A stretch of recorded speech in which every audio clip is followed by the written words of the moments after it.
good afternoon and welcome to our DAIReXNET webinar. We have a good program and a very important topic for today.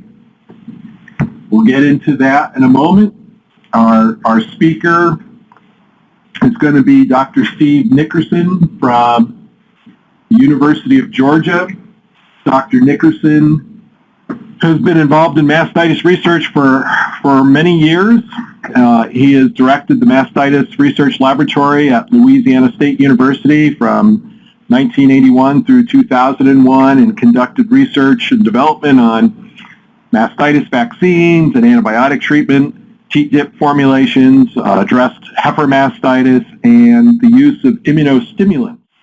Dr. Nickerson is currently on faculty at the University of Georgia and is a major researcher, has a major research appointment and conducts investigations in areas of novel non-antibiotic approaches and products towards mastitis control, use of immunostimulant feed additives, hyperimmunization protocols against Staphylococcus mastitis, and fly control. All right, well, thanks, Bob, and good afternoon, everyone. Today I'll be discussing the recommended dry-off procedures for dairy cows in order to maximize udder health during the dry period and to minimize mastitis when they calve. And I'd like to follow this general outline. I'll be discussing the intramammary infection process first, followed by a discussion of the anatomy and physiology of the non-lactating period, and then talk about the two methods of drying off, and then how we use antibiotic therapy as well as teat sealant treatment, then get into the role of vaccination, and finally cover a few other management factors involved in drying off cows. But since the focus here is on mastitis, let's first go ahead and define this disease. Intramammary infection, or IMI, occurs when bacteria enter the teat orifice and pass through the mammary tissues, multiply, and elicit an inflammatory response, which increases the somatic cell counts. And in response, what happens is the cow experiences a decrease in milk quality and milk yield, and in its clinical form, mastitis adversely affects animal health and welfare.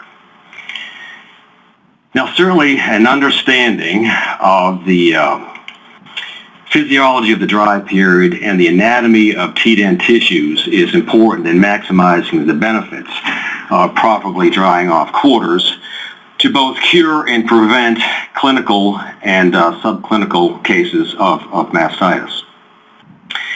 And first, let's look at the physiology of the dry period. The function of the gland during lactation is this continuous synthesis and secretion of copious quantities of milk, and then all of a sudden she's dried off after 305 days.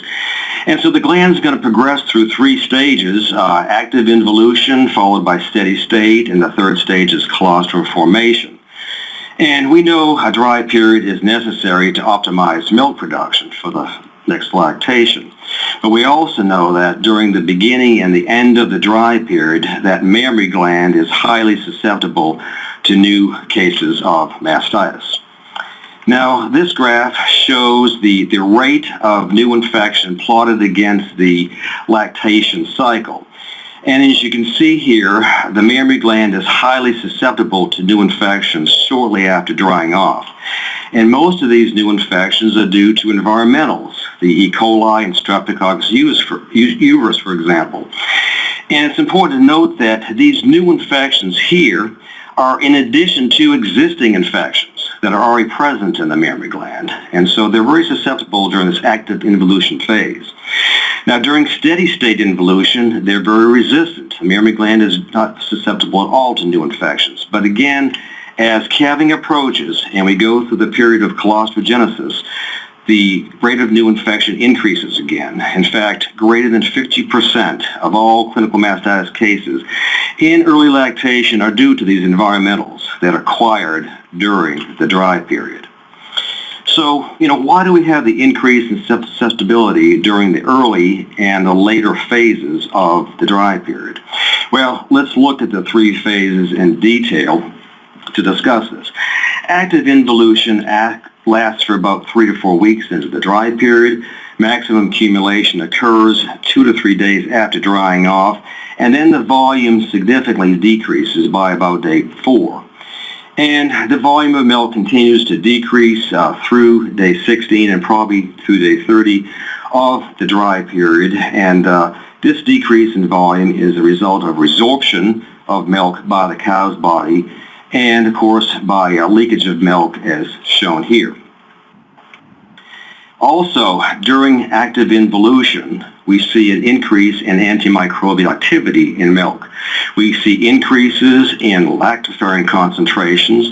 Lactoferrin actually sequesters iron from milk, and this makes iron unavailable to bacteria such as E. coli that need iron for growth.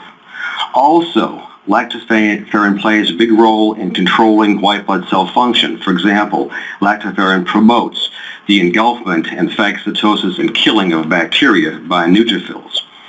Also, during active involution, we see an increase in antibody concentrations of all classes, IgG1, 2, A, and M, and their function is to enhance white blood cell function as well as to neutralize bacteria. But still, in spite of these antimicrobial functions, new infections occur. Well, why do we have this elevated rate of new infections during this early involution period? Well, for one thing, the flushing of colonized bacteria is terminated through that teat duct. We're not milking that gland 2 to 3 times a day, so bacteria are not flushed out. They tend to accumulate and move upwards into the gland to cause new infections. In addition, udder sanitization and teat dipping are discontinued, so bacteria accumulate on the surface of that teat skin, increasing their chances for causing mastitis. Also, there's dilation and shortening of the teat duct. Due to milk pressure in the mammary gland, milk starts to leak out of the teat. This compromises the keratin in the end of the teat and results in new infections. And finally, the white blood cells or leukocytes are more active in removing milk components, such as casein and fat, rather than the bacteria themselves, which makes these white blood cells rather inefficient. Now, during steady-state involution, which lasts from 1 to 2 weeks, we have a decrease in susceptibility to new infections. And this is due to high levels of antibacterial factors such as antibodies and lactoferrin. And also, we have reduced rate of bacterial penetration because of the development of this keratin plug. And this keratin plug functions both as a physical as well as a chemical barrier by providing both antimicrobial proteins and fats. The third phase of the dry period is colostrogenesis. It lasts from 1 to 3 weeks before calving. Just prior to calving, the mammary gland is highly susceptible to new infections. Okay, the increased volume in that mammary gland as you start to build milk and dilation of the teat canal is going to lead to leaking from the teats, as shown here. And if milk can leak out of the teat, certainly bacteria can get in, and especially viral bacteria will get up through that open teat canal and cause infections. Also, during this time, we have reduced white blood cell numbers and loss of their ability to engulf and kill bacteria. In addition, there's utilization of milk components, casein, fat, lactose, by these mastitis-causing bacteria, leading to growth and multiplication. And finally, there's absence of residual antimicrobial activity as a result of dry cow therapy, where we're treating all 4 quarters of all cows with some type of antibiotic product. Now let's look at the role of mammary gland anatomy, especially focusing on the teat, in preventing new cases of mastitis. Now this is a longitudinal section of the teat as shown here, and we're going to focus in on the teat end. Now the teat end is important because it provides 2 important components, keratin and the sphincter muscle. Now this keratin serves as a physical plug, okay, to prevent bacterial penetration, but also as an antibacterial barrier by providing proteins and fatty acids that are antimicrobial and inhibit bacterial growth. The sphincter muscle functions by maintaining tight closure of that teat canal between milkings.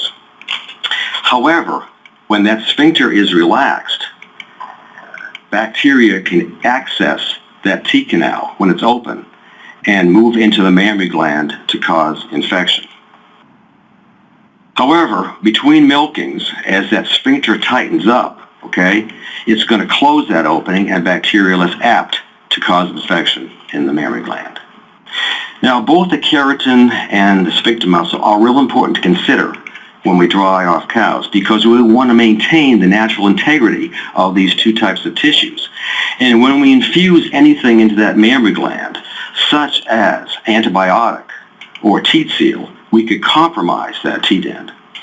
For example, when most people treat a teat, what they do is they take that syringe cannula and they just shove it to the hilt, up to that teat end. And this is very bad because it's going to stretch that sphincter muscle, okay, going to dilate that teat canal and remount the keratin.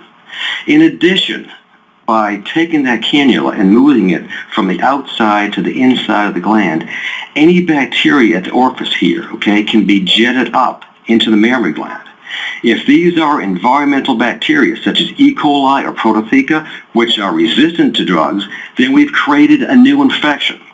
So what we always recommend is partial insertion of only the distal 2 to 3 millimeters of that cannula. This is going to maintain the integrity of that keratin and that sphincter muscle and minimize bacterial entry, because we're going to limit the cannula to just the distal end of the orifice. We're not shoving that thing all the way up there. So when we're drying off animals, whether we're giving antibiotics or teat seal, it's very important to first sanitize that teat orifice with the cotton plugette provided. Go ahead and use that partial insertion technique, only inserting the distal tip of the cannula, and then follow that by teat dipping and sanitizer to kill any contaminating bacteria. As far as other management factors to consider drying off, for very high producers, it's probably good to reduce feed intake over the last 1 to 2 weeks of lactation to reduce milk yield. For example, feeding a high-fiber diet, eliminating grain, or switching from alfalfa to grass or straw will help reduce yield. Some people advocate reducing water intake. I don't like doing that, especially during the warm season, because water is, to me, the most crucial nutrient that a cow eats. So I necessarily would not recommend that myself. At drying off, cows should be at a body condition score of about 3.5. We can dry cows off by either abrupt cessation of milking or intermittent milking, which I'll discuss in a minute. We want to go ahead and switch to a balanced gestational diet, and then for housed cows, provide additional ventilation, which will decrease moisture. And by decreasing moisture, we're going to reduce bacterial growth. Bacteria, when they're reduced, will decrease the likelihood of causing mastitis. Now, let's go back and just look at abrupt cessation of milking versus intermittent milking. Abrupt cessation is when we milk for about 3 to 5 days, and then we just stop milking cold turkey, infuse with dry cow therapy or teat seal, and place these cows in a far-off pasture. Whereas with intermittent milking, we milk for up to the last 2 weeks of lactation, just a couple weeks prior to the dry-off date, and then during this time, eliminate concentrate. For example, just feed only. Some people, like I said, like to limit water intake, and then milk intermittently, for example, once a day for the last 1 or 2 weeks, and then infuse with dry cow and or teat seal and place in a far-off lot. And this procedure is thought to reduce milk production somewhere between 22 and 47%. It accelerates the involution process and helps to reduce new infections at calving. Now, this next slide I'm going to show you on the left-hand panel is a study that Steve Oliver did about 25 years ago, where he looked at the new intramammary infection rate based on the method of drying off. Again, we're looking at this left-hand panel, but what he did was he dried cows off by intermittent milking once a day for the last 2 weeks of lactation. Another group by intermittent milking plus a ration change where he just fed hay only and limited water. And he compared these two with abrupt cessation of milking. And what he found was that by intermittent milking, he could reduce the new infection rate by about 32%. And when he added the ration change to intermittent milking, he could reduce the new infection rate by about 50%. So both methods were effective in reducing the new infection rates. On this panel over here on the right, this is a study that Randy Dingwell did about 10 years later, but he looked at the new infection rate based on the milk yield drying off. And he took two groups of cows. The first group was producing about 21 kilograms of milk a day and above, and he compared that to a low-yielding group producing less than 13 kilograms per day. And then he measured the new cases of mastitis after calving. And what he found was, when he looked at the percent of cows with new infections, those with a higher yield had a higher rate of new infection in comparison to the low-yielding cows. And after observation, he came to the conclusion that this was caused by leaking of those high-yielding cows. In fact, we know that cows with greater yield at drying off do leak milk, okay? And this leakage of milk is going to lead to an incomplete keratin plug formation, okay? The keratin formation is not a solid plug, okay? It kind of leaches out because of the dripping, and what happens is it leaves that teat canal open to bacterial infection, especially with the environmental pathogens. Now, within a few days or weeks, okay, that teat canal is going to close up, that sphincter muscle will tighten up, closing up that orifice, and the keratin plug will form, which will help to decrease bacterial penetration. But we do know that research studies have shown that about half of our cows have open teat ends, leading to leakage 1 week after drying off. About a quarter of cows will leak for 6 weeks, and about 47% of cows producing above 47 pounds of milk will leak for 6 weeks after drying off. And this is all pretty bad because this is going to increase our risk for new infection. In fact, cows with leaky teats are fourfold more likely to develop clinical mastitis with the streptococci and with the coliforms, mainly because, again, we have an open teat canal that is primed for bacterial infection and penetration. Now, let's look at the mammary quarter infection status when we dry off animals. Okay? We know we're going to have both infected quarters and uninfected quarters. And certainly if a cow has infected quarters, we want to treat those quarters with antibiotics in order to cure them. But, what do we do with those uninfected quarters? Do we treat them with antibiotic or teat seal? Do you treat them with both or don't treat them at all? Well, certainly back in the 50s when dry cow therapy was developed, we advocated treating all 4 quarters of all cows at drying off, and we called this blanket dry cow therapy. And it worked then and it works now. And there have been dozens and dozens of studies showing the effectiveness of dry cow studies. And I just wanted to get into one little study that was done looking into, again, blanket dry cow therapy, where, again, we're treating all 4 quarters of all cows with antibiotics in order to treat those existing infections and then prevent any new infections from occurring during that dry period. And none of these studies at this point involve the use of teat seal at all. But this particular study actually looks at the prevalence, cures, and new infections of quarters treated at drying off with various penicillin and cephalosporin products. And if we just look at the quarter infection rate total here, okay, you can see here that the average prevalence of infection was about 30% of quarters, which is actually quite high in this study. But again, they went ahead and treated with various penicillin and cephalosporin dry cow products and found that they got a cure rate of about 84%. And this is about what we've seen with past studies. It averages anywhere between 70 to 90%, which is great. And if we look across all the different bacterial species here, we can see here that the range of cures goes from 78% for the CNS up to, for example, 100% with strep ag.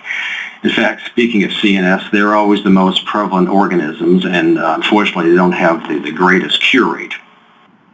Now, if we look at the new quarter infection rate at the time of calving, you can see here that the overall new infection rate was about 17%.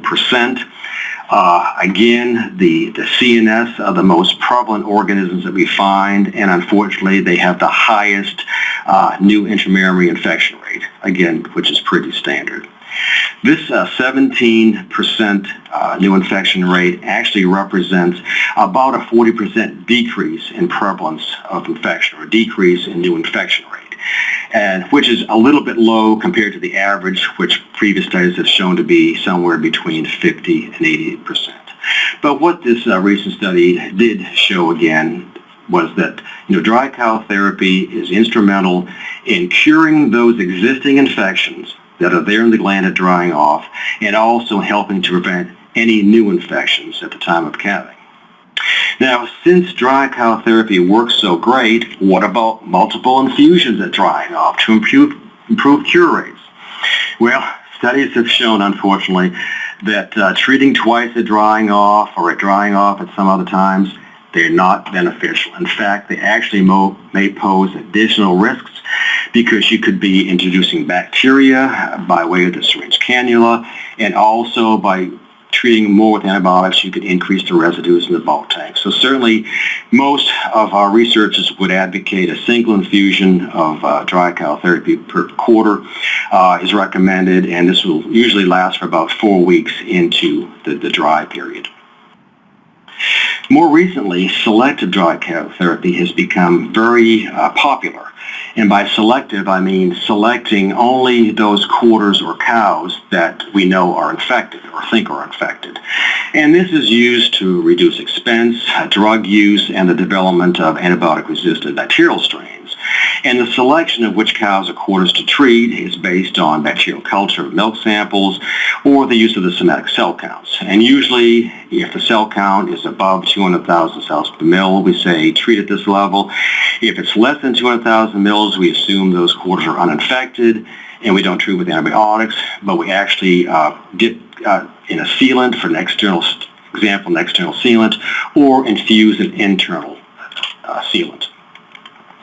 And this is a study that actually compares blanket cow therapy with selective cow therapy. This was done up in Quebec and in Prince Edward Island here, but they used about 730 low cell count cows, less than 200,000 per mil, in a bunch of herds, and they wanted to compare blanket dry cow therapy with selective. And again, for blanket, they treated all 4 quarters of all cows with dry cow therapy plus Teat seal.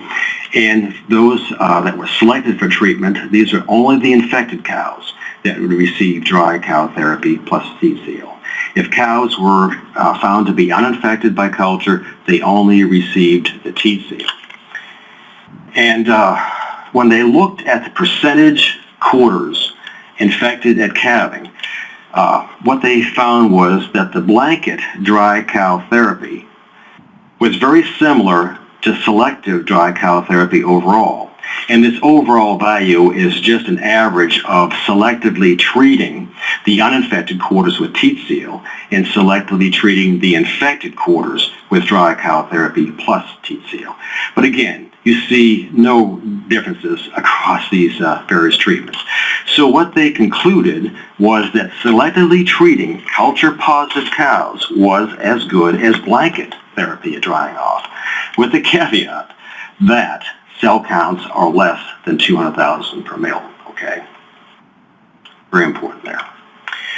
Now, what about systemic therapy? Another option is to go ahead and inject drugs by way of the muscle, intramuscularly or subcutaneous, giving antibiotics by this route in comparison to intramammary therapy. And a study was done a couple of years ago at Michigan State University where they took about 278 cows in the university herd, and they assigned them to 4 treatments. One group received dry cow therapy and Teat seal. The other group received Teat seal, dry cow therapy, and tylosin, which was injected intramuscularly at 12 grams per animal. The third group was Teat seal plus tylosin injection, and the 4th group was tylosin alone. Now, when they looked at the percentage of cows cured, okay, you can see that the highest cure rate was with Teat seal plus dry cow therapy and tylosin. This was followed by dry cow therapy and Teat seal, and then by Teat seal and tylosin. But really, no significant differences across these groups. The lowest cure rate was with tylosin alone. So what they concluded was that systemic therapy was as good as intramammary therapy, as long as Teat seal was used. And the option of using one or the other could be based on the cost benefits of the drug. Convenience, for example, in confinement housing, they felt that you could just put cows up in the headlock, go down the row, and then inject them intramuscularly, which was a lot easier than intramural infusion. And they also felt that from a safety standpoint, if you're not infusing antibiotics, you don't compromise the teat end and inadvertently introduce bacteria. Now, of course, if you're using Teat seal, this argument really doesn't hold a lot of water. Now, to my knowledge, this work has not been confirmed by additional research, and today I don't think any systemic drugs are yet approved for treating mastitis. So kind of take these results with a grain of salt, but it is an option. But again, speaking of Teat seal here, this is kind of a neat product. It's a bismuth type product. You can see here it kind of looks like toothpaste, all right? It's infused at drying off with or without dry cow therapy, and then removed at the first milking. And there's two products out there. There's Orbiseal and Teat seal, and what they do is they act as a physical barrier, okay? They actually plug up the teat canal and the distal teat cistern. And this provides a physical barrier to bacterial penetration. So bacteria just can't get in the mammary gland. Very simple, very effective. And there's been several studies done with Teat seals in New Zealand as well as in the UK. This is a study that was actually done in the UK with about 500 cows. Again, with low cell counts, okay, less than 200,000 cells per mil, but they took these cows and they divided them into two groups.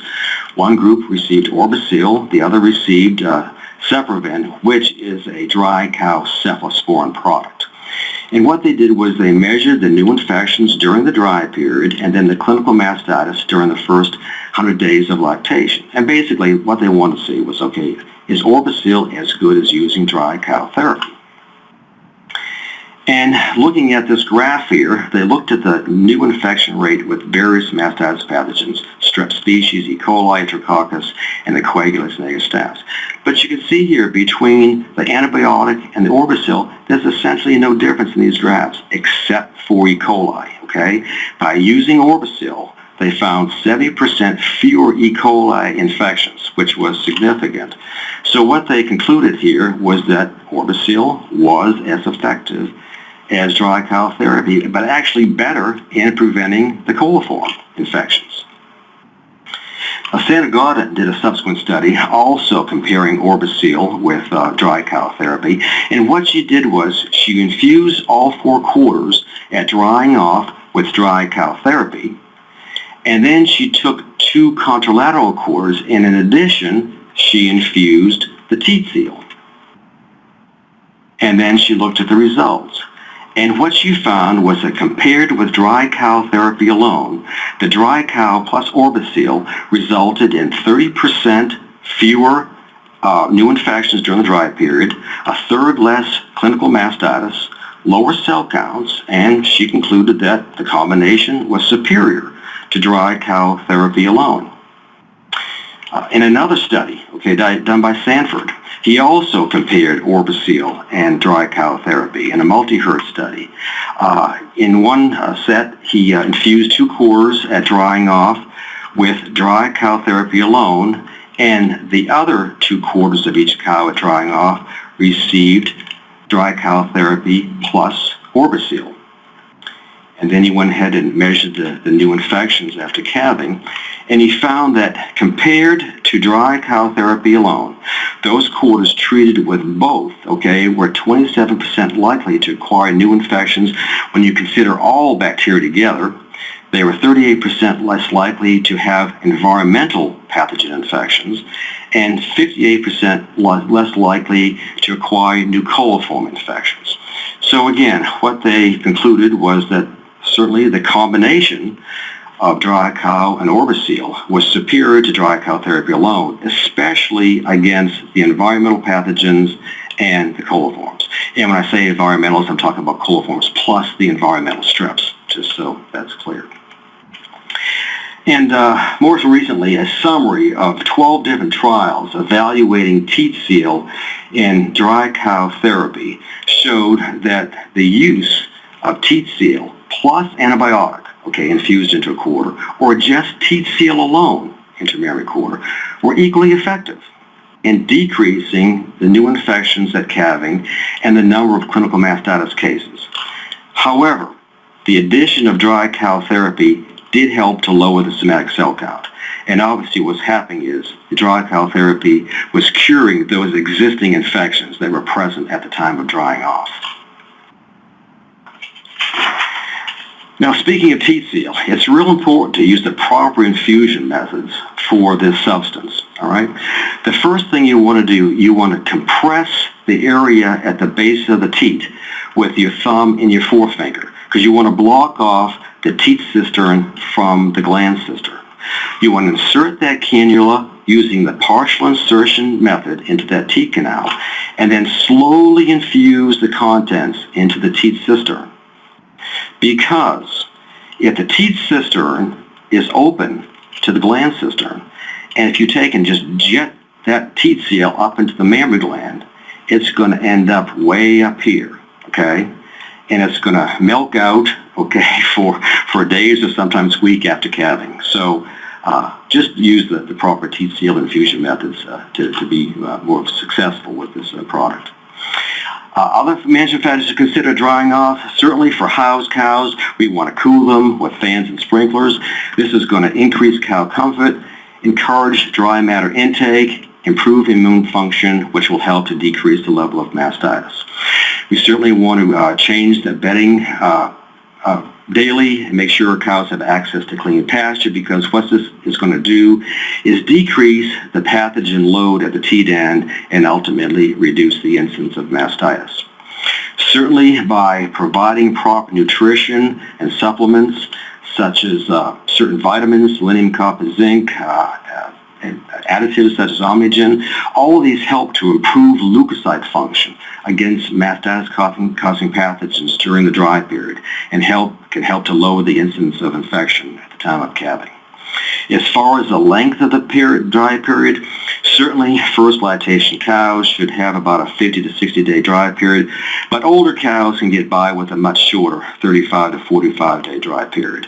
And also, when you think about it, by milking high-producing cows longer, and we have a lot of high-producing cows these days, giving them a 45 versus a 60-day dry period, the yield is going to be lower, when it's time to dry them off. They're going to leak less and less likely to allow the entrance of environmental pathogens and mastitis.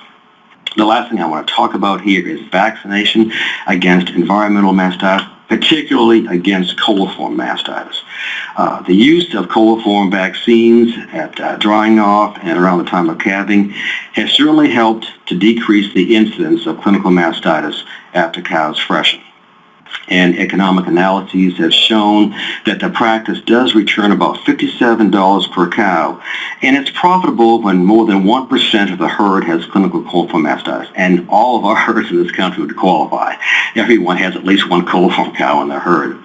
And it's a successful vaccine. About 30 to 40% of all U.S. Holsteins are now immunized, so again, that shows the success of the vaccine. However, immunization does not overcome poor environmental conditions over the dry period, so you got to watch that.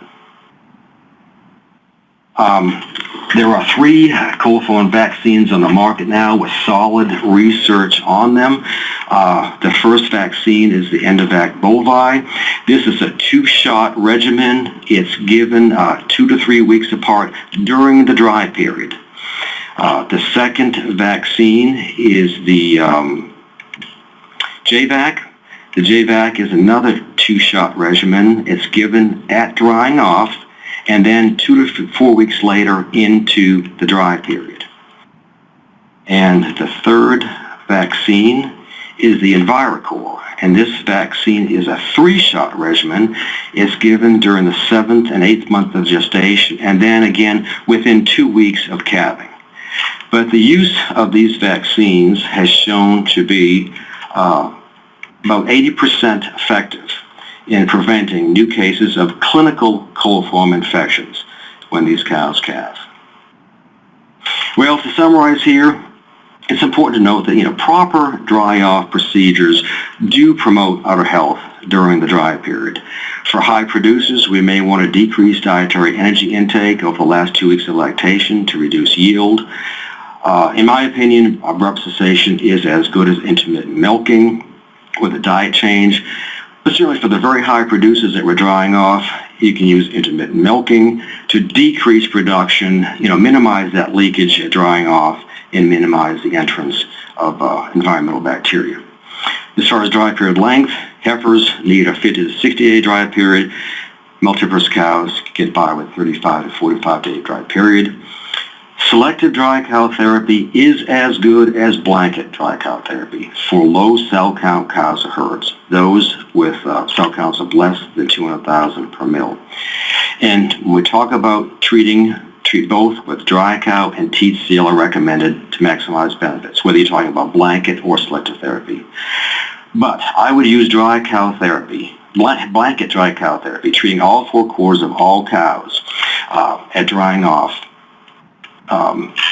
in herds of cows that have cell counts greater than 200,000 cells per mil. Of course, we want to use recommended infusion techniques to protect both the keratin and the sphincter muscle when we insert anything into the teat. And lastly, these coliform vaccines have been successes. They do increase immunity to the gram-negative bacteria, and they have been instrumental in decreasing clinical cases of coliforms in early lactation. And I haven't even looked at the clock. I assume my time's up, but I'm going to obviously end right there. All right. Thank you, Dr. Nickerson, for a very informational lecture on an extremely important topic. So, Steve, just one quick thing on the selective. I think a key point you tried to get across was this needs to be done with herds that have lower than 200,000 cell count. Is that correct? Yeah, we're assuming that those quarters or cows are uninfected, and for most part they are. If they are infected, it's probably with a coagulase negative staph. But yeah, low cell count cows or herds. And I'm kind of old-fashioned, Bob. I like blanket dry cow therapy. I would treat everything with antibiotics followed by teat seal, just to be on the safe side. One other question I had. One that I'm quite interested in is, manipulating or changing the dry period. We've been researching that for quite some time. The Wisconsin group and the group down in Arizona have looked at shortening the dry period, mostly from trying to maintain or manage metabolic disease and postparturient disease problems without potentially compromising milk production. Yeah. But you addressed this point a little bit. Most of our commercial products are for dry cows, have a prescribed length of time. How short of a dry period do you dare go before you run the risk of potentially using a traditional commercial product and risking residue? I think the minimum is probably 30 days. I mean, those residues can be detectable above the minimal inhibitory concentration for that, depends on the bacterial species, but they can be found at high enough concentrations up to 4 weeks, and that 4 weeks is a plus or minus probably a week or so. So I would think that, 30-35 days is pushing it. So if one is trying to use these very short dry periods, at least at 35 days or so, they should be a bit cautious if they are using blanket therapy. Yeah, there certainly is no problem with the teat seal, because I think on the teat seal label it says 30 days prior to calving, and that's inert anyway. But right. I have inadvertently treated heifers, on bred heifers, thinking I was going 30 days pre-calving with antibiotics, and actually have the heifer freshen a lot earlier, within days, and luckily have not had a problem with residues. So, I think there's always a risk there, And certainly, if I was milking cows, I would check every fresh cow, every fresh heifer for residues before I put in the bulk tank anyway. I mean, people are crazy if they don't do that. You know, using a Delvo or Snap is always, to me, a given when an animal freshens. You want to make sure that milk, because it's not only antibiotics that increases the residue test. It could be antimicrobial substances naturally present in milk itself that can cause a positive test. So I always run them. I think that's good advice, and especially since the dairy industry got reasonably very good marks from the Food and Drug Administration on antibiotic residues. We certainly don't want to cause any other issues. Yeah, if you look at the percentage of residue problems in this country, it is extremely low. It's amazing that we don't have more problems with it, but we don't. It's great. We have pretty good quality milk. All right. I think we've probably answered everybody's questions. So I want to thank everybody for joining us. Again, view our website, join our Facebook page, and, continue to get educated on dairy cattle production. So thank you very much.